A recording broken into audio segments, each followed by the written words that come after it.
Je veux tout simplement réapparaître sur vidéo et pour ce faire, j'ai décidé de créer un personnage.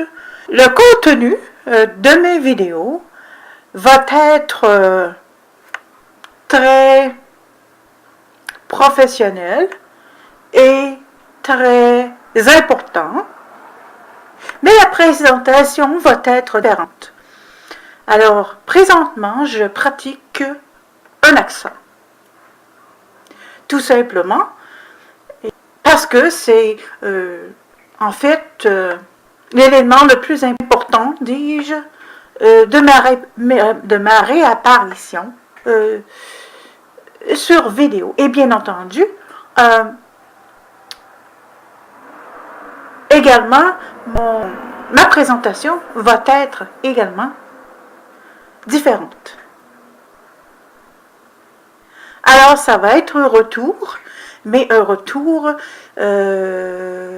parce que c'est le mieux que je peux faire dans ma situation. Alors voilà, c'est ce que je dois faire parce que j'ai ce choix de créer un persona ou de rester derrière mon ordinateur. Et je suis tannée parce que j'ai beaucoup de choses à apporter, j'ai beaucoup de choses à dire.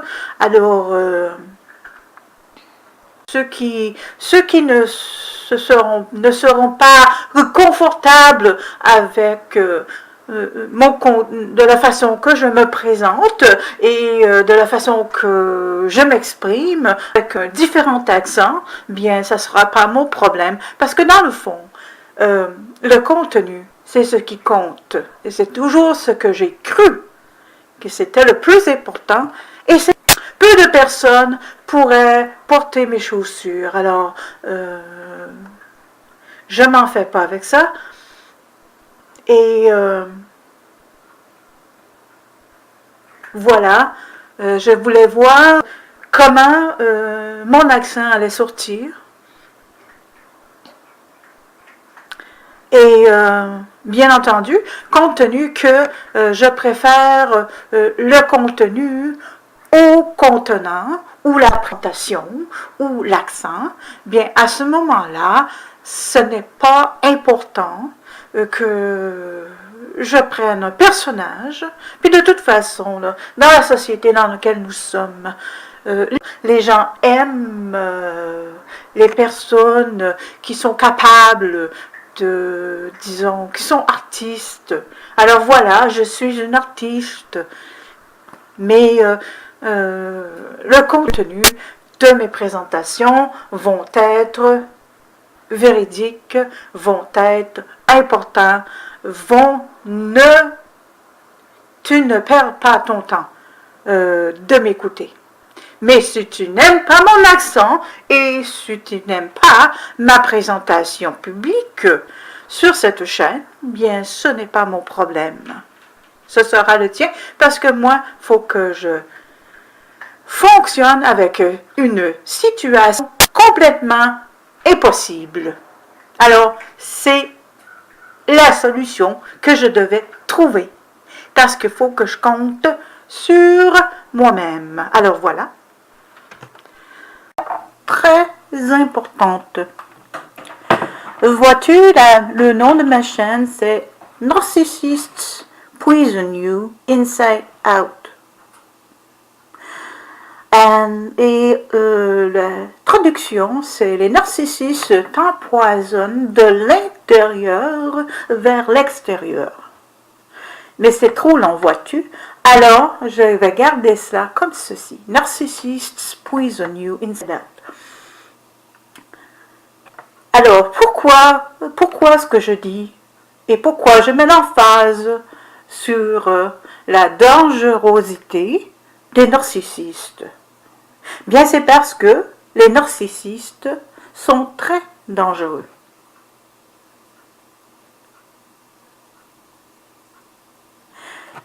Ils sont très dangereux parce qu'ils n'ont pas pris action sur les traumas qu'ils ont vécu dans leur enfance. En fin de compte, les narcissistes sont des personnes qui ont tout simplement tué leur intériorité pour composer avec une situation impossible. Et puisqu'ils ont tué leur intériorité, bien, ce qu'ils font, c'est qu'ils te font la même chose au lieu de régler le problème de façon constructive, de façon créative, de façon positive. Eux ont décidé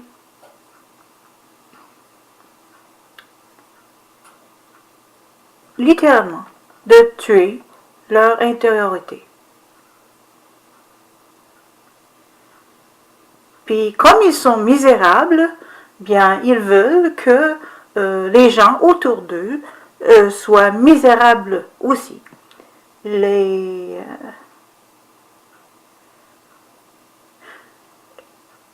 gens misérables tendent à vouloir créer un environnement aussi misérable qu'eux. Par exemple, ceux qui prennent de la drogue illégale, par exemple, ils ont tendance à incorporer leur environnement avec eux. Ils ont tendance à influencer, on s'influence les uns les autres. Alors, en tant qu'être humain, on s'influence les uns les autres. Alors, si tu n'influences pas les gens de façon positive, bien, tu influences les gens de façon négative.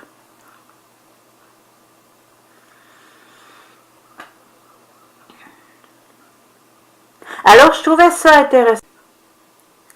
Je veux préciser, en parlant de la dangerosité des pervers narcissiques, que souvent, les gens vont se référer à eux comme étant des vampires. Et moi, je crois que c'est beaucoup plus que cela. Ce sont des voleurs d'âmes.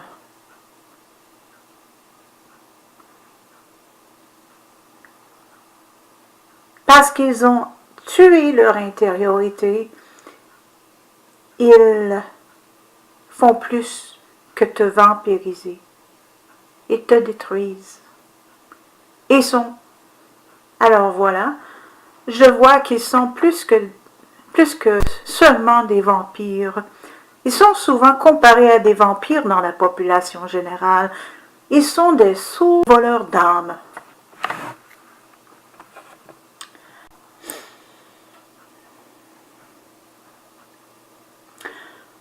J'ai connu des personnes qui ont été complètement détruites par les pervers narcissiques, alors je ne peux pas faire autrement que de parler de la dangerosité, non pas pour créer un sentiment de panique. Non, non, c'est pas ça.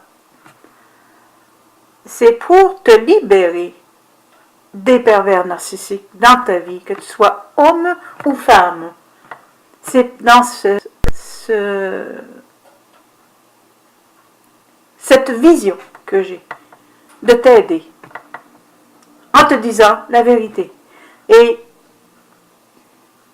ça ne donne rien de paniquer. Lorsque tu reçois cette information, bien entendu, c'est difficile à gérer, je comprends. Mais il faut que tu prennes du recul et que tu analyses ce que je dis.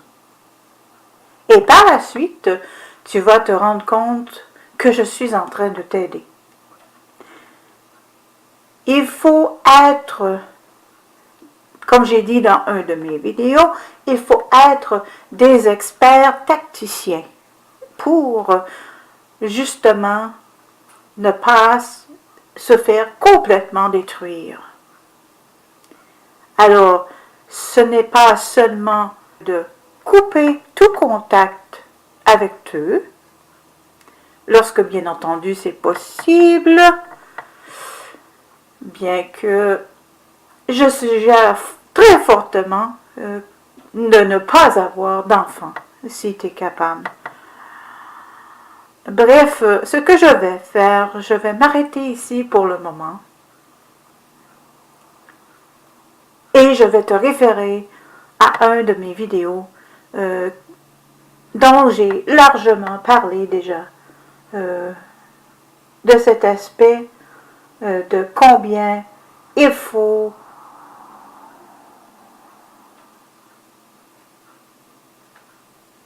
ils emploient leur intelligence à... Ils sont 10 pas en avant de nous, 15 pas en avant de nous, 20 pas en avant de nous. Parce que la journée qu'ils ont entré en relation avec toi, c'était déjà planifié avant même de te rencontrer. C'est leur façon de procéder. Ils sont là pour détruire.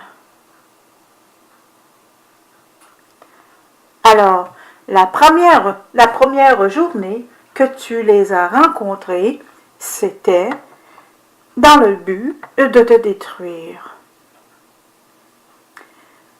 Et le plus rapidement que tu prends conscience de cela, bien le plus rapidement tu peux t'en départir. Mais il faut être très stratégique. Il faut être très sang-froid. Alors c'est pourquoi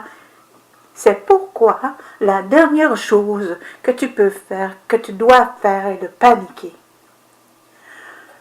Dis-toi bien une chose. Lorsque tu fais face à la vérité te libère.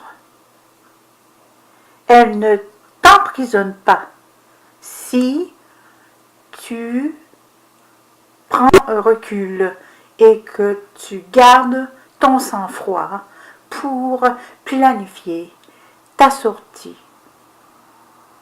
Alors je vais m'arrêter ici pour le moment. Merci de ton écoute.